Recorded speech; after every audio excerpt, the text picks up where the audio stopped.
성령 강림 후 8째 주일 아침을 맞습니다. 주님 앞에 영과 진리로 예배하도록 하시겠습니다. 모두 함께 일어나셔서 예배의 부름하십니다. 여호와여, 주의 장막에 머무를 자 누구 오며 주의 성산에 사는 자 누구 오리이까? 정직하게 행하며 공의를 실천하며 그의 마음에 진실을 말하며 그의 혀로 남을 허물하지 아니하고 그의 이웃에게 악을 행하지 아니하며 그의 이웃을 비방하지 아니하며 그의 눈은 망령된 자를 멸시하며 여호와를 두려워하는 자들을 존대하며 그의 마음에 서원한 것은 해로울지라도 변하지 아니하며 이자를 받으려고 돈을 구워주지 아니하며 뇌물을 받고 무죄한 자를 해하지 아니하는 자이니 이런 일을 행하는 자는 영원히 흔들리지 아니하리이다. 아멘. 금주에 우리가 함께 선포할 말씀은 이사야서 32장 17절에서 20절 말씀입니다. 우리 함께 주님의 말씀을 선포하시겠습니다. 의의 열매는 평화요 의의 결실은 영원한 평안과 안전이다. 나의 백성은 평화로운 집에 살면서 안전한 거처 평온히 쉴 수 있는 곳에서 살 것이다. 비록 삼림이 우박에 쓰러지고 성읍이 완전히 무너져 내려도 씨를 뿌리는 곳마다 될 물이 넉넉하고 어디에서나 안심하고 소와 나귀를 놓아 키울 수 있으니 너희는 복이 있다. 아멘.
다 함께 기도 드리시겠습니다.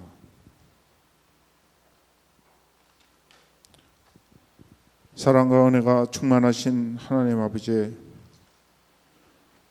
오늘 이 거룩한 주일에 주님 전에 나와 주님께 예배를 드릴 수 있음을 감사드립니다.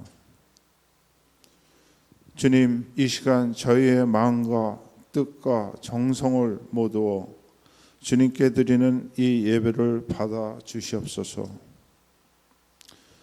지난 몇 달 동안 코로나 바이러스로 인하여 모두가 고립되고 단절된 어려운 생활 속에서도 때를 따라 돕는 주님의 은혜로 생활할 수 있었음을 감사드립니다.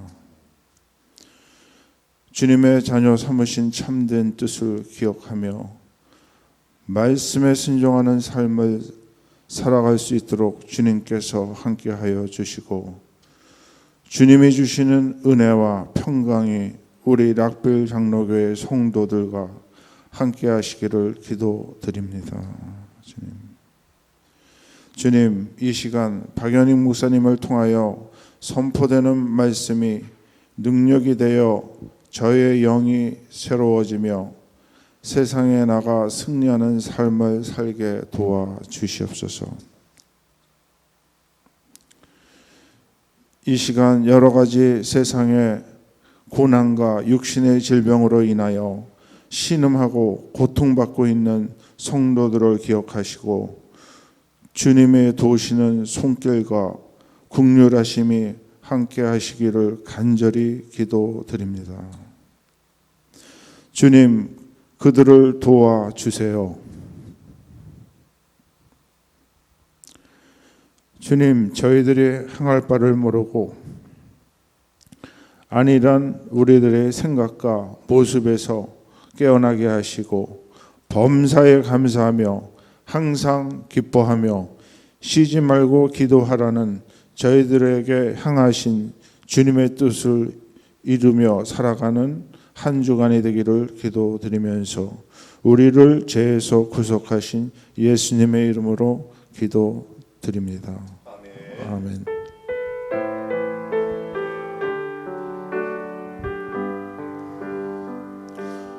구합니다. 내가 주의 은혜를 나의 삶에 충만한 주의 은혜를 원합니다. 내가 주와 동행을 나의 삶을 주님과 함께 주의 은혜의 비를 내게 내려주소서.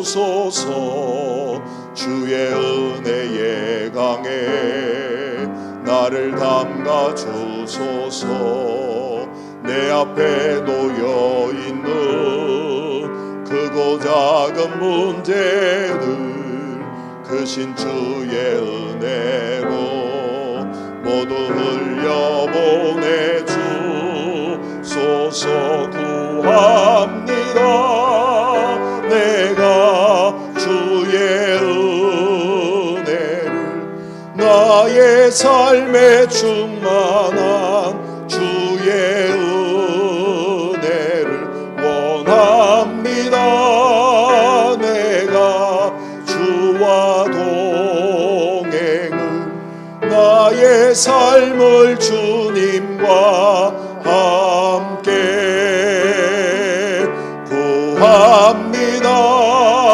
내가 주의 은혜를 나의 삶에 충만한 주의 은혜를 원합니다.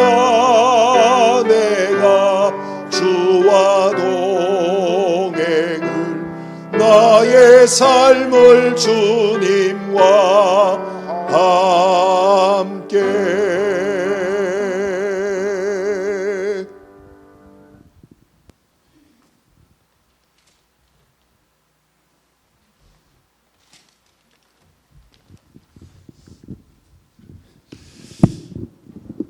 성령 강림후 8째 주일 우리에게 주시는 하나님의 말씀 함께 보십니다. 누가복음서 22장 24절에서 30절 말씀을 우리 함께 보시겠습니다. 제가 주님의 말씀을 받들어 봉독하겠습니다. 제자들 가운데서 누구를 가장 큰 사람으로 칠 것이냐는 물음을 놓고 그들 사이에 말다툼이 벌어졌다. 예수께서 그들에게 말씀하셨다. 뭇 민족들의 왕들은 백성들 위에 군림한다. 그리고 백성들에게 권세를 부리는 자들은 은인으로 생세한다. 그러나 너희는 그렇지 않다. 너희 가운데서 가장 큰 사람은 가장 어린 사람과 같이 되어야 하고 또 다스리는 사람은 섬기는 사람과 같이 되어야 한다. 누가 더 높으냐?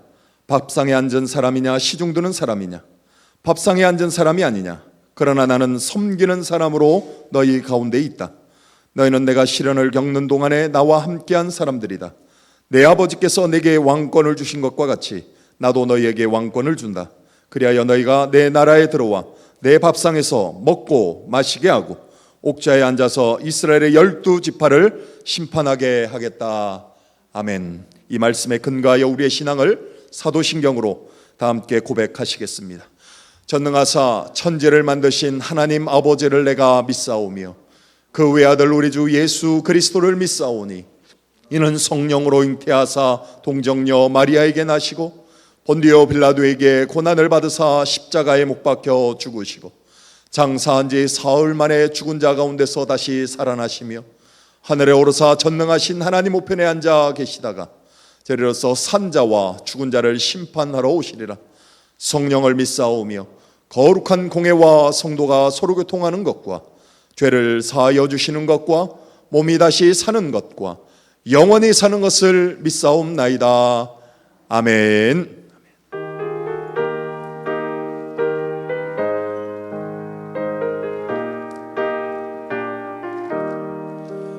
예수가 함께 계시니 시험이 오나 겁없네. 기쁨의 근원 되시는 예수를 위해 삽시다. 날마다 주를 섬기며 언제나 주를 기리고 그 사랑 안에 살면서 딴 길로 가지 맙시다.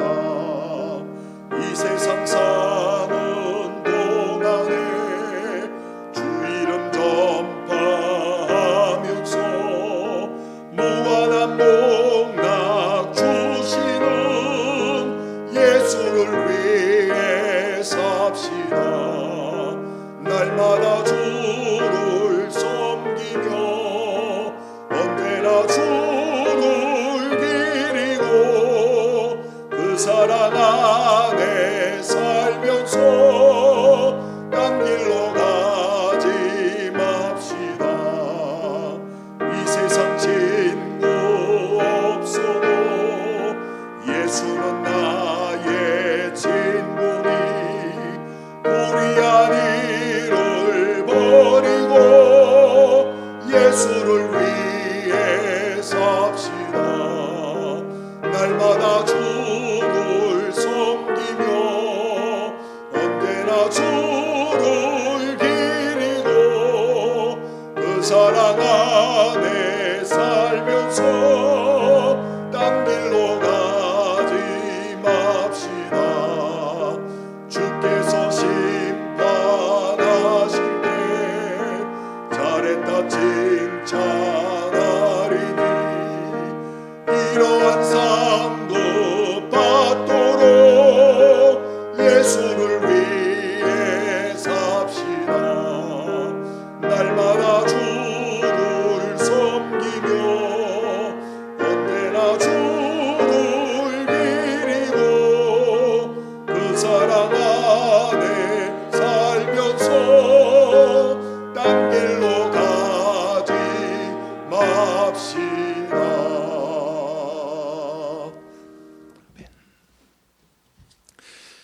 성령 강림 후 8째 주일 우리가 함께 읽은 이 누가복음 22장의 말씀은 이제 예수님께서 예루살렘에 들어가셔서 제자들과 함께 마지막 만찬을 나누신 그 이후의 이야기를 기록하고 있습니다.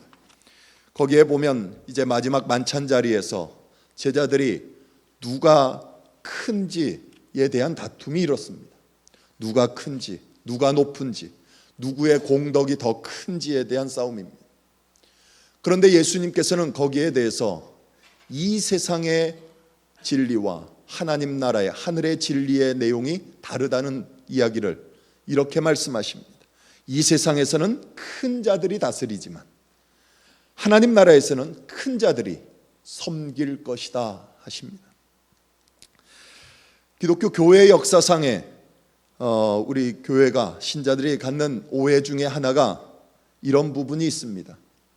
기독교 진리, 생명, 하나님의 영광, 그것이 갖는 그 높음, 그 위상이 있기 때문에 그것으로 인해서 우리가 마땅히 힘을 가져야 된다고 생각을 하는 부분입니다.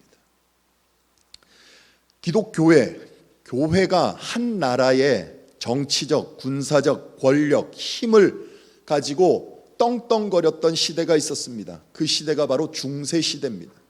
그 중세 시대의 문을 열었던 사람이 누구냐? 바로 콘스탄틴 대제입니다. 여러분들이 잘 아시는 대로 로마가 이제 기독교가 국교가 되고 난 이후에 이제 교회가 나라의 권력을 쥐고 있었던 때, 그때로부터 시작된 게 이 중세 시대입니다. 그 여파가 오늘까지도 이루어져서 우리 믿는 사람들 안에 선한 의도, 물론 선한 의도를 가지고 있는 그러한 가운데 진심과 헌신의 차원에서 늘 승리주의자가 되려고 애를 쓰는 게 있습니다. 오늘날 여러분들이 잘하는 표현으로 하면 갑이 되려고 그럽니다. 어떤 목사님이 이런 말씀을 하셨어요. 최근에 이 팬데믹 이 시대 때문에 한국에서 서초구에 아주 큰 교회입니다. 그 교회 목사님께서 그 교회가 2주 동안 갑자기 문을 닫게 됐어요.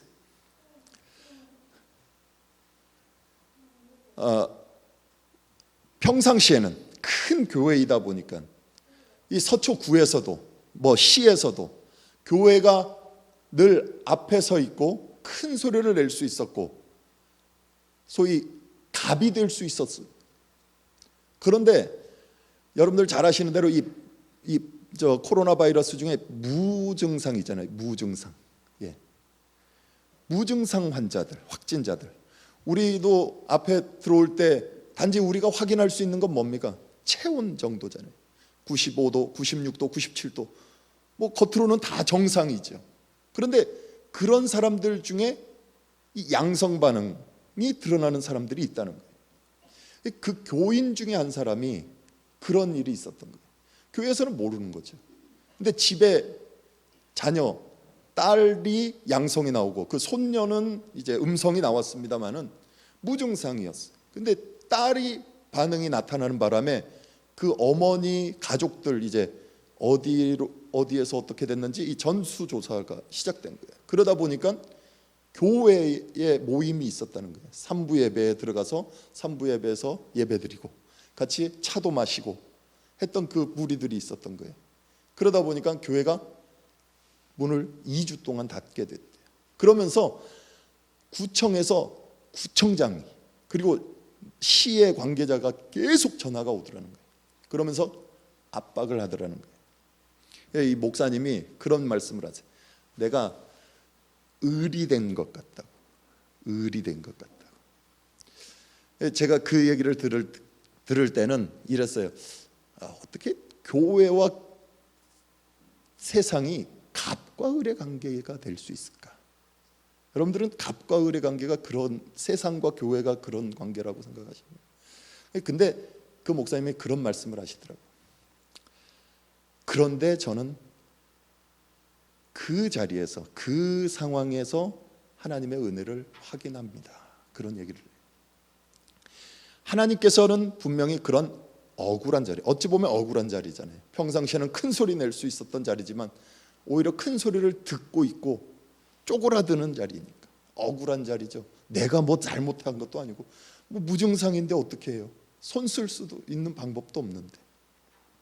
근데도 그 억울한 자리에 서 있는 그 모습을 보면서 우리는 그리스도인들은 이런 억울한 자리에 있어야 되는구나.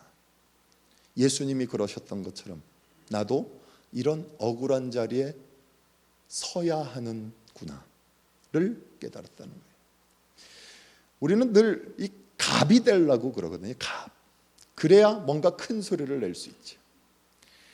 더 영향력 있는 자리에 앉아서 영향력을 행사해야만 뭔가 된 것 같은, 예수를 믿어도 그런 것 같은 그런 생각을 한다는 거예요. 그런데 성경이 이야기하는 것은 전혀 다른 언급을 한다는 겁니다. 여러분들 잘 아시는 로마서 5장의 말씀을 한번 가보시죠. 로마서 5장에 가시면 사도 바울을 통해서 성경이 요구하는 이런 답을 우리가 확인할 수 있습니다. 한번 보실까요? 1절부터 4절까지. 그러므로 우리는 믿음으로 의롭다 하심을 받았으므로 우리 주 예수 그리스도로 말미암아 하나님과 더불어 평화를 누리고 있습니다. 우리는 또한 그리스도로 말미암아 지금 서 있는 이 은혜의 자리에 믿음으로 나오게 되었으며 하나님의 영광에 이르게 될 소망을 품고 자랑을 합니다. 그뿐만 아니라 우리는 환난을 자랑합니다. 우리가 알기로 환난은 인내력을 낳고 인내력은 단련된 인격을 낳고 단련된 인격은 희망을 낳는 줄을 알고 있기 때문입니다 라고 그래요. 여기 1절 2절의 내용을 보면 여러분들이 잘 아시는 대로 신앙 현실의 내용입니다. 그리스도인들이 당한 현실이에요. 어떤 현실입니까? 예수 그리스도로 말미암아 하나님과 화목되고 그리스도로 인하여서 구원 얻은 자녀가 되었다는 거예요. 그러고 그 구원 얻은 자녀, 하나님과 화목된 자들은 영광의 약속을 받은 자들, 즉 소망 가운데 있는 자들이라는 거죠. 그 약속을 이미 받은 자들이죠. 신앙의 모습이죠, 이게. 그런데 거기에 나오는 그 뒤에 나오는 이야기가 뭡니까? 환난이 있다는 거예요. 지난 주일 우리가 말씀을 하나님 나라에 대한 이야기를 하면서 제가 말씀드렸지만 하나님 나라에 대한 것 뭡니까? 하나님의 역사, 하나님이 이미 일하신, 이미 통치하시고 다스리시고 시작하신 그 하나님의 나라, 그 하나님의 나라가 이미 우리 가운데 지금 이루어져 가고 있고 지금도 우리를 그렇게 하나님의 나라로 불러 세우시지만 그 완성은 예수 그리스도로 말미암아 나중에, 아직이 아닌 나중에 완성하신다. 그 완성의 약속, 소망이 있다는 거 아닙니까? 그것과 마찬가지로 이미 일어난 하나님의 자녀된, 하나님의 백성된 삶이 그러나 아직 완성되지 않은 그 영광의 약속을 향하여 가는 그 긴장 관계, 그 사이, 그게 오늘의 현실인데 그 현실을 뭐라고 얘기해요? 환난이라고요. 환난. 그리고 그 환난 속에는 인내와 연단을 통해서 소망을, 하나님의 영광의 약속을 이룬다. 그게 이 얘기. 그 왜 환난이냐는 거죠. 왜 환난일까요? 예수를 믿고 나면 환난이 아니라 오히려 힘이 주어져야 마땅하다고 우리는 생각하지 않습니다. 형통해야 예수 믿는 것의 궁극적 내용이 아닌가라고 생각하고 우리는 그걸 소원해요. 그렇지만 현실적인 상황 가운데서 그런 일들이 일어나지 않으면 늘 당황합니다. 당황할 수밖에 없어요. 아, 내가 뭔가 더 잘못했나? 아직도 뭔가 더 해야 할 것이 있는가? 채워야 내야 될 것이 있나? 그런 생각을 한다는 거예요. 결국 그래도 안 되면 나중에는 우리가 끝에 가서는 뭘 하죠? 자책하죠. 왜 하나님은 우리의 현실 가운데 이 환난을 주십니까? 성경의 대답은 확실합니다. 성경은 힘이나 권력이나 능력이나 승리가 있다고 우리에게 얘기하지 않고 환난이 있다고 분명히 주는 이유가 있어요. 그것을 언급하는 사건이 성경에 나타난 고전적 사건이 있어요. 그게 바로 출애굽 사건입니다. 출애굽 사건. 여러분들 잘 아시는 대로 출애굽 사건은 이스라엘 백성을 하나님께서 이 애굽 땅, 노예되었던, 종되었던 곳에서부터 불러내어 해방시킨 사건 아닙니까? 모세를 통해서 그들을 이끌어냅니다. 가나안 약속의 땅으로, 약속받은 땅으로 말입니다. 하나님의 영광의 자리지. 그런데 그들이 애굽에서 나와서 이제 홍해를 건너 광야에 이르렀을 때 그들이 먹을 것이 없고 마실 물이 없어서 원망을 하고 불평을 합니다. 그때 하나님께서 그들에게 뭘 하십니까? 먹을 것과 마실 물을 주세요. 그게 바로 출애굽기 16장과 17장에 나타나는 만나 사건과 17장의 무리바 반석에서 난 물 사건이에요. 그 이야기를 가지고 모세가 마지막 이제 가나안을 목전에 둔 모압 평지에서 이스라엘 백성들을 향해서 설교하는 설교의 내용 가운데 이런 고백을 볼 수 있어요. 신명기 8장을 보시면 성경이 이렇게 기록을 합니다. 신명기 8장 2절에서 6절을 보시면요, 당신들이 광야를 지나온 40년 동안 주 당신들의 하나님이 당신들을 어떻게 인도하셨는지를 기억하십시오. 그렇게 오랫동안 당신들을 광야에 머물게 하신 것은 당신들을 단련시키시고 시험하셔서 당신들이 하나님의 계명을 지키는지 안 지키는지 당신들의 마음속을 알아보려는 것이었습니다. 주님께서 당신들을 낮추시고 굶기시다가 당신들도 알지 못하고 당신들의 조상들도 알지 못하는 만나를 먹이셨는데, 이것은 사람이 먹는 것으로만 사는 것이 아니라 주님의 입에서 나오는 모든 말씀으로 산다는 것을 당신들에게 알려주시려는 것이었습니다. 지난 40년 동안 당신들의 몸에 걸친 옷이 헤어진 일이 없고 발이 부르튼 일도 없었습니다.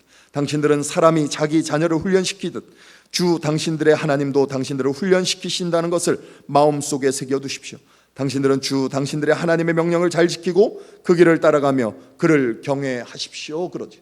이 본문에 등장하는 이 먹는 것, 즉 사람이 떡으로만 살 것이 아니다 할 때 떡, 이 먹는 것, 그게 뭡니까?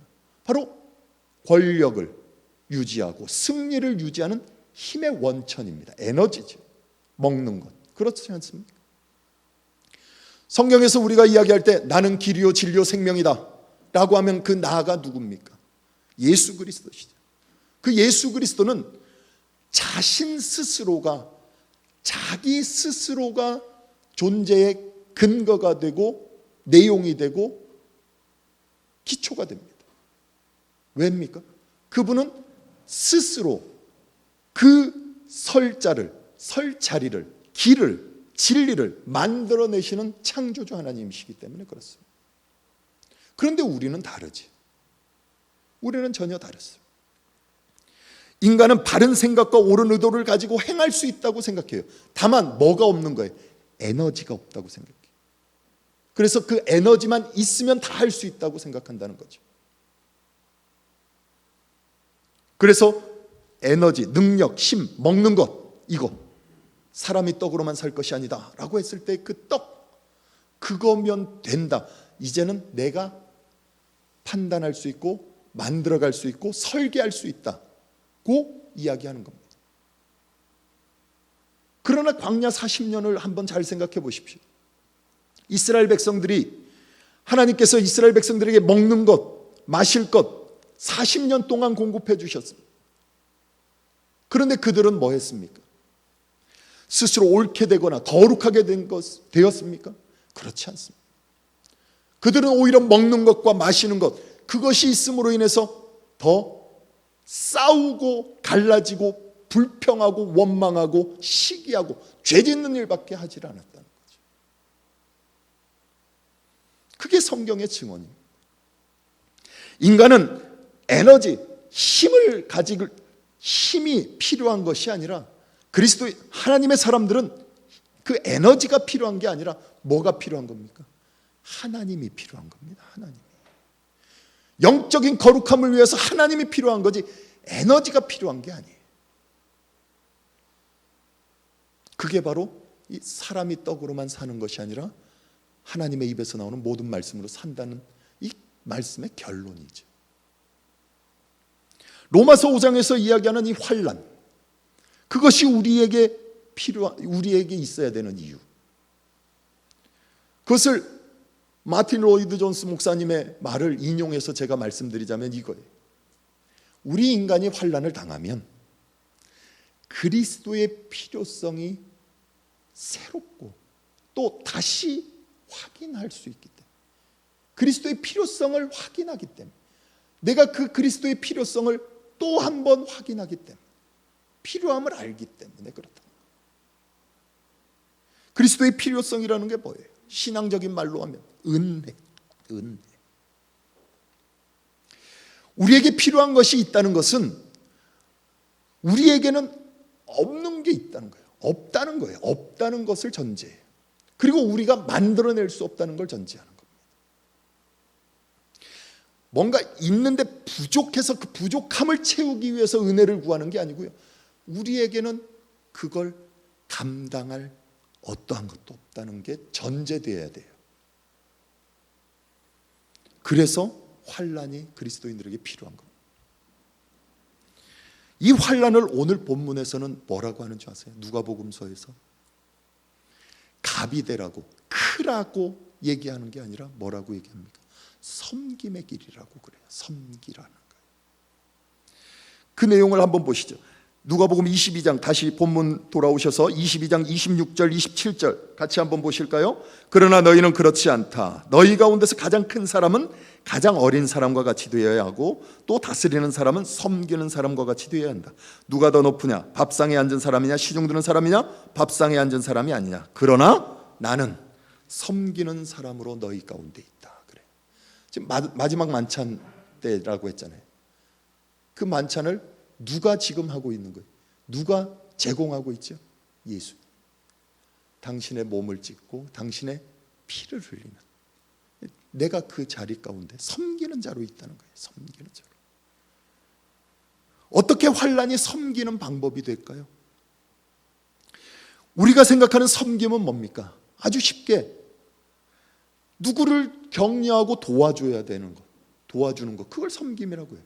그러려면 뭘 해야 된다고 생각해요? 가져야 된다고 생각하죠. 있어야 된다고 생각해요. 있어야 누군가를 도와주죠. 건강해야 누군가를 도와줄 수 있을 거 아닙니까?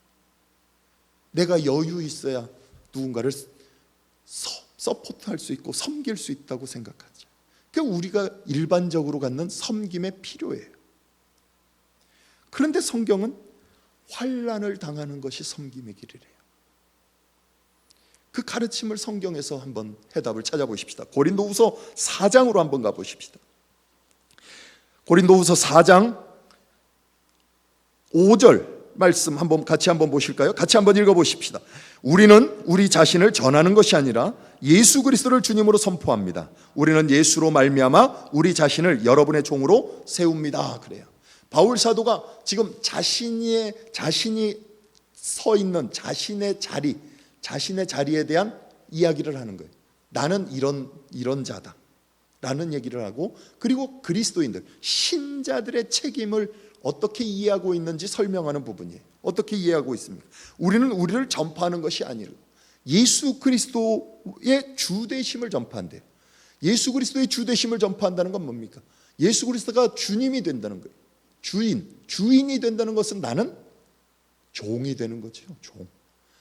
그분을 내 안에 모시고 있다는 것은 내가 그분의 종이 되는 것을 얘기해요. 그뿐만 아니라 그 예수 그리스도의 주 되심을 가지고, 즉 주님의 종된 자리에서 어디로 가요? 너희를 섬길 종으로 간다고요. 종으로. 종이라는 것은 섬기는 자예요. 섬긴다는 것은 바로 그 의미예요. 종의 근본이죠. 종이 갖고 있는 성격이죠. 내용이죠. 자기의 계획과 목적에 따라서 그 길을 가는 게 아니라 누가 주인이 가게 하는 그 자리에서 우리는 그 주인의 부림을 당하는 거예요. 그게 바로 종이죠. 종인데 어떻게 주인에게 강요하고 압박할 수 있습니까? 그럴 수 없습니다. 종은 주인의 하라는 대로 하는 겁니다. 그런데 종이 된다는 것은 상대방을 강요하거나 마음대로 움직인다고 생각해요.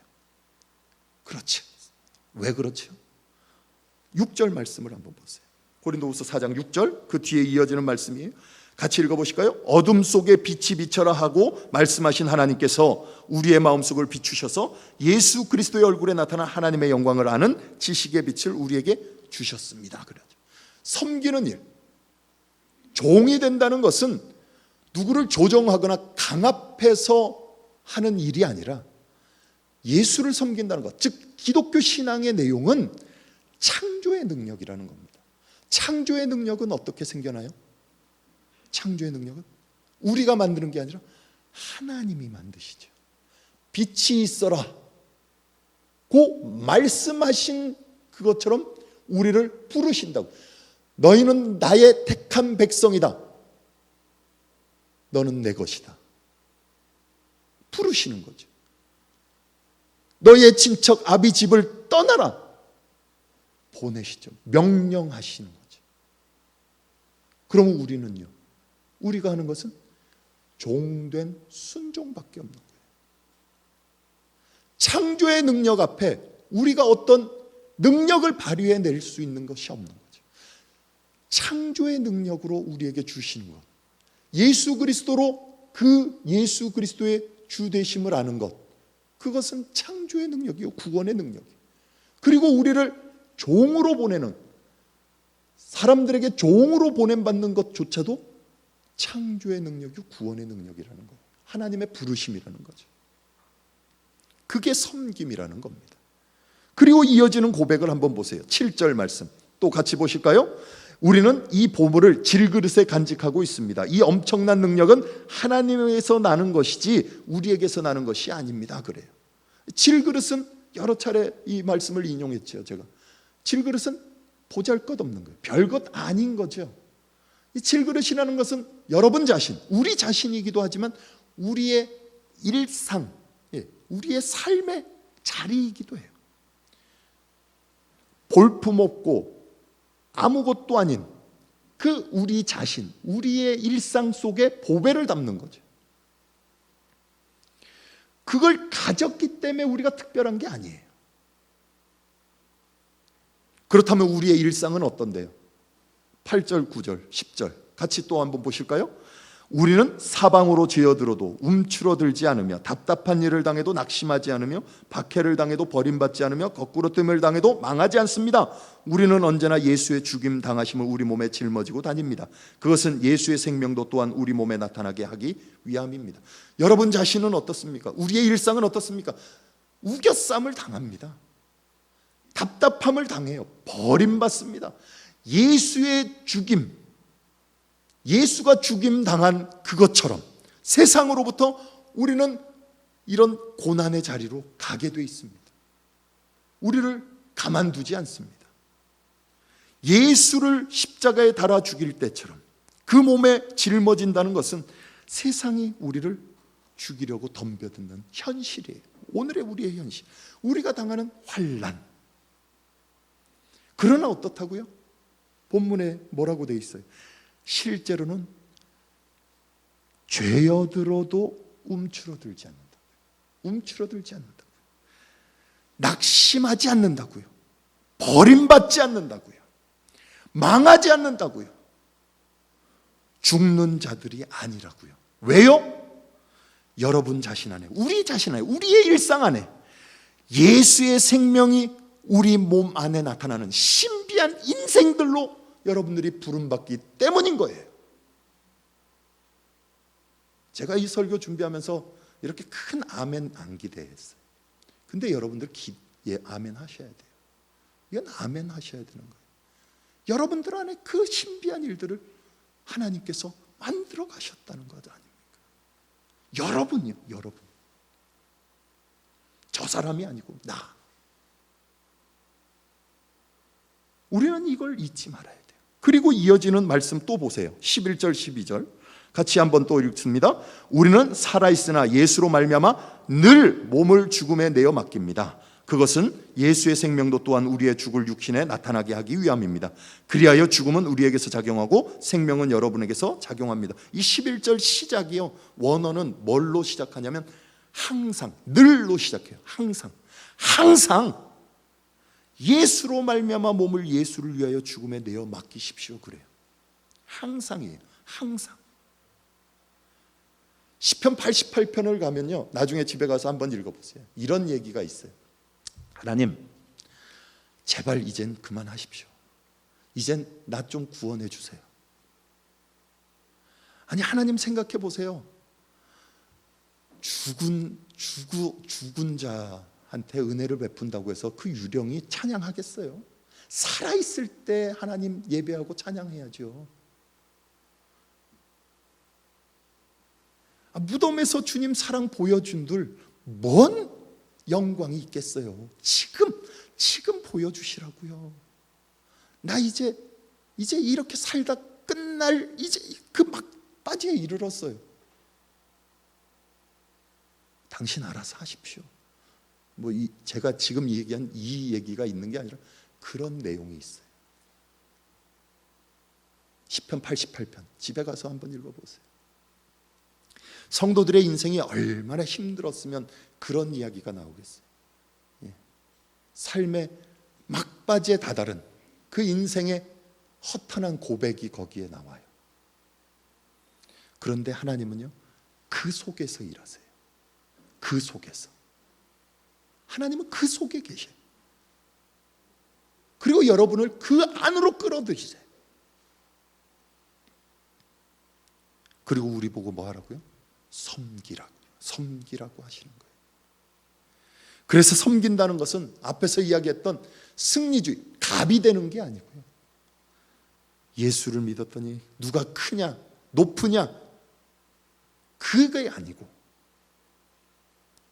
섬기는, 이 환난을 통하여 환난의 자리에서 섬기는 것을 우리에게 요구하고 있어요. 성경에 또 이런 고백이 있어요. 고린도후서 4장 봤죠? 6장을 한번 가보시면요, 6장에 이런 바울 사도의 고백을 볼 수 있습니다. 한번 보실까요? 6장 3절에서 10절 말씀 함께 한번 보십니다. 아무도 우리가 섬기는 이 일에 흠을 잡지 못하게 하려고 우리는 무슨 일에서나 아무에게도 거리낌거리를 주지 않습니다. 우리는 무슨 일에서나 하나님의 일꾼답게 처신합니다. 우리는 많이 참으면서 환난과 궁핍과 공경과 매맞음과 옥에 갇힘과 난동과 수고와 잠을 자지 못함과 굶주림을 겪습니다. 또 우리는 순결과 지식과 인내와 친절과 성령의 감화와 거짓없는 사랑과 진리의 말씀과 하나님의 능력으로 이 일을 합니다. 우리는 오른손과 왼손에 의의 무기를 들고 영광을 받거나 수치를 당하거나 비난을 받거나 칭찬을 받거나 그렇게 합니다. 우리는 속이는 사람 같으나 진실하고 이름 없는 사람 같으나 유망하고 죽는 사람 같으나 보십시오 살아 있습니다. 징벌을 받는 사람 같으나 죽임을 당하는 데까지 이르르지 않고 근심하는 사람 같으나 항상 기뻐하고 가난한 사람 같으나 많은 사람을 부유하게 하고 아무것도 가지지 않은 사람 같으나 모든 것을 가진 사람입니다. 이게 하나님 안에 있는, 환난 가운데 일하시는 하나님 안에 있는 우리 섬기는 자들의 삶의 내용이죠. 앞에서 보았던 신명기, 그리고 로마서, 고린도후서 4장 6장 이 이야기들에서 이런 일들, 섬기는 일들, 그런 일들의 내용들이 뭐라고요? 환난, 시험이라고 표현되는 거예요. 이것은 부정적인 표현이에요.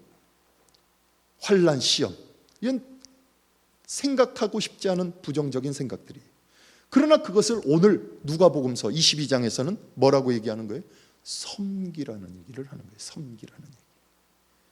하나님의 종, 하나님의 종으로 기꺼이 하나님의 뜻에 순종하는 것, 예수를 몰라보는 세상, 그리고 우리가 그의 종되어 보냄받은 우리를 몰라보는 세상, 거기에 가서 그들 앞에서 하나님의 사람들로 순종의 삶, 섬기는 자의 삶을 살아가야 되는 것, 그게 바로 이 환난의 시대를 사는 오늘 우리의 모습이에요. 우리가 주님의 은혜를 구하고 있다면요, 여러분들이 삶의 자리에서 지금 주님만 필요하다고 고백하고 있다면요, 주님의 필요성을 느끼고 있다면요, 그게 바로 여러분들이 살아있다는 증거지. 여러분들이 하나님을 필요로 하고 그 은혜를 구하고 있는 지금 이 현실, 이 압박당하고 우겨쌈을 당하고 있는 그 자리라고 생각한다면요, 여러분들이 그 하나님의 보냄받은 순종의 섬김의 종이라는 것을 확인하는 자리예요. 거기가 바울이 그 길에 들어섰어요.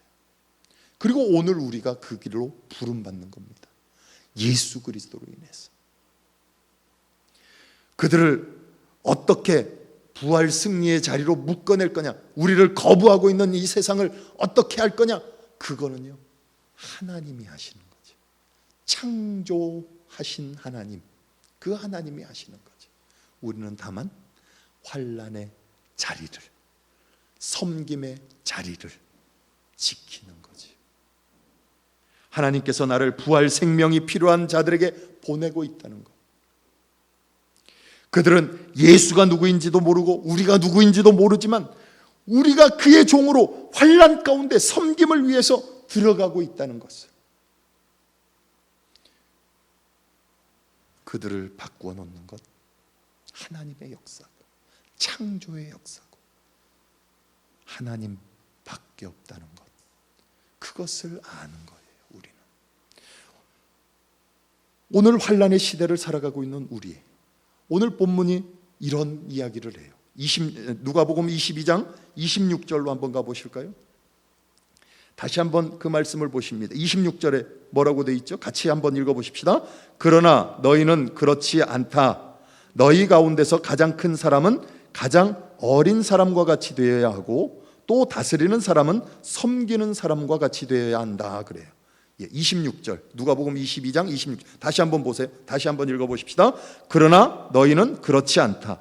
너희 가운데서 가장 큰 사람은 가장 어린 사람과 같이 되어야 하고, 또 다스리는 사람은 섬기는 사람과 같이 되어야 한다. 왜요? 왜? 27절 후반부에 뭐라고 예수님이 말씀하세요? 그러나 나는 섬기는 사람으로 너희 가운데 있기 때문이다 하시는 거예요.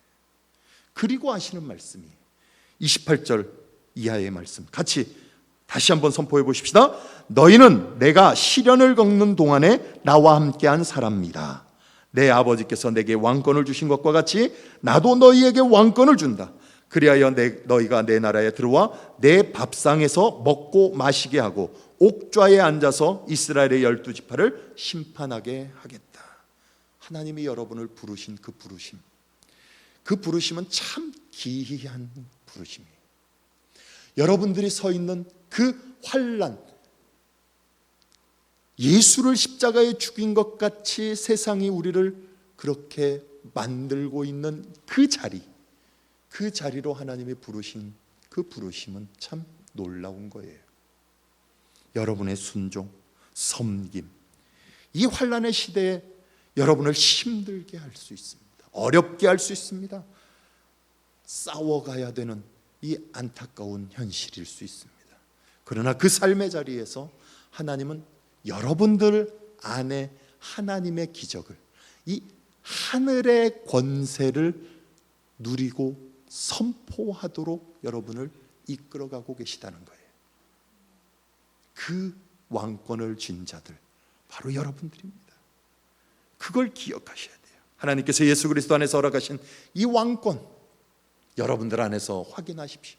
이 환난의 시기를 그렇게 살아가십시오. 갑이 안 되면 어떻습니까? 을이면 어떻고 병이면 어떻습니까? 그리스도 안에서 그리스도로 인하여 주신 부활의 영원한 승리와 감격이 이 환난의 시대를 통해서 여러분을 이끌어 승리의 자리로 가고 있다는 하나님의 손길이 있음을 잊지 마시고, 그 삶에서 늘 아름다운 해와 같이 하나님의 영광을 드러내시는 저와 여러분이 되기를 주님의 이름으로 간절히 축원드립니다. 말씀을 생각하며 잠시 묵상하시겠습니다.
거룩하고 존귀하신 하나님, 어둠 가운데 빛이 있으라 말씀하신 창조의 능력으로 우리 안에 그리스도를 통하여 구원의 은혜를 허락하시고 하나님을 아는 거룩한 영광의 지식을 아는 빛을 우리 안에 비추어 주신 것을 인하여 감사드립니다.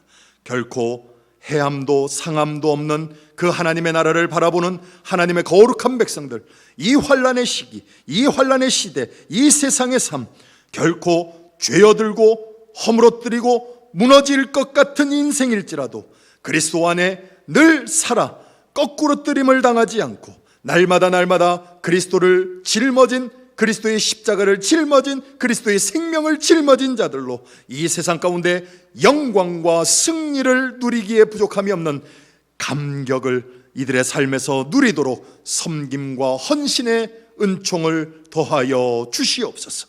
날마다 하나님을 필요로 하고 하나님만을 구하는 인생들이 되어지도록 하나님께서 거룩한 은총으로 채워 주시옵소서. 하나님 앞에 드리는 거룩한 예물이 있습니다. 하나님 홀로 받아 주시옵소서. 이 모든 것 기쁘게 받으시며 이 모든 시간과 헌신과 감격을, 예배를 받으셔서 하나님 홀로 기뻐하시는 참 예배와 참 예물이 되게 하여 주시옵고, 이 예물이 쓰여지는 곳마다 복음이 날마다 증거되어지도록 성령께서 우리를 사용하셔서 보내시고 일하여 주시옵소서. 감사드리며 존귀하신 예수 그리스도 이름으로 간절히 축복하며 기도하옵나이다.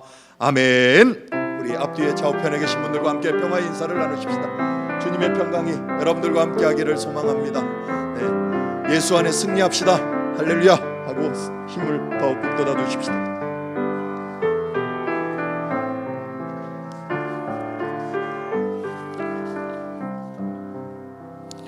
성령 강림 여덟째 주일 거룩한 성전에 주님의 이름으로 함께 모인 여러분들을 기쁨으로 환영하고 축복하고 예수 안에 승리와 감격과 영광이 있음을 인하여 여러분들을 다시 한번 사랑으로 고백합니다. 그리고 온라인 예배 가운데 함께하는 우리 모든 가정과 우리 성도들에게도 동일한 은혜의 역사가 함께하기를 주님의 이름으로 간절히 축복하며 환영합니다. 계속적으로 우리 이 상황들을 잘 주시하시고 여러분들 삶의 자리에서 이 무증상이라는 게 참 위험하다고 그러죠. 예, 나도 모르고 누구도 모르고 그러다 보니까 뭐 어떤 면에서는 서로를 이 사회적 거리를 두는 게 아니라 이걸 배척하는 모습도 어떤 데는 또 있다고 그러죠. 예. 그 정도까지는 아니더라도 여러분들 삶의 자리에서 건강 잘 챙기셔서 모두가 함께 다시 모일 수 있는 그날을 함께 소망하며 기다리면 좋을 것 같습니다. 교회 학교와 기타 모임들 아직까지는 계속 온라인으로 진행되고 여러분들 있다는 것을 기억해 주시면 감사하겠습니다.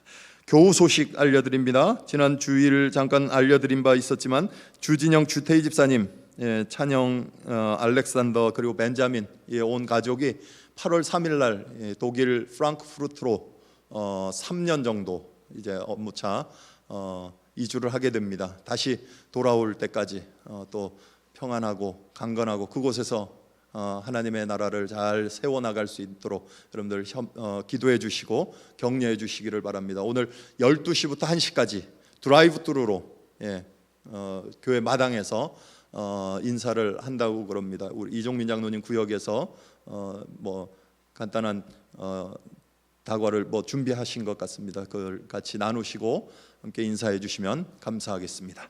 교회 앞에 알리실 말씀 혹시 있으십니까? 없으시면 우리 함께 하나님 찬양하도록 하시겠습니다. 아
이제는 죄와 사망과 어둠의 권세 아래 묶여 있는 우리를 자유와 해방과 영광과 승리와 생명으로 허락하여 주신 우리 주 예수 그리스도의 무한하신 은혜와 그리스도 안에 불러 세우시되 그 부름받은 자들로 이 험한 환난의 시대 세상 가운데 섬기는 자로 하나님을 필요로 하고 하나님을 구하는 자로 세움받도록 축복하여 주시는 하나님 아버지의 놀라우신 사랑하심과 세상에서 넘어지고 쓰러지고 자빠지고 깨어지고 무너지는 것 같지만 결코 그럴 수 없는 당신의 자녀로 붙드셔서 영원한 생명과 승리와 영광과 기쁨이 있음을 기적으로 경험하도록 삶에서 역사하시는 성령 하나님의 감화 감동 교통 역사하심이 우리 락벨 한인장로교회 모든 성도들, 이 환난의 시대를 살아가는 인생들이지만 그 안에서 섬기는 자로 부름받아 하나님의 영광을 위해 살아가겠다 다짐하는 인생들 위해, 그리고 그들의 가정과 기업과 일터와 또 먼 땅으로 가서 삶의 정착을 위하여 하나님을 구하는 인생들 위해 이제로부터 영원까지 함께 하시기를 간절히 축원하옵나이다. 아멘.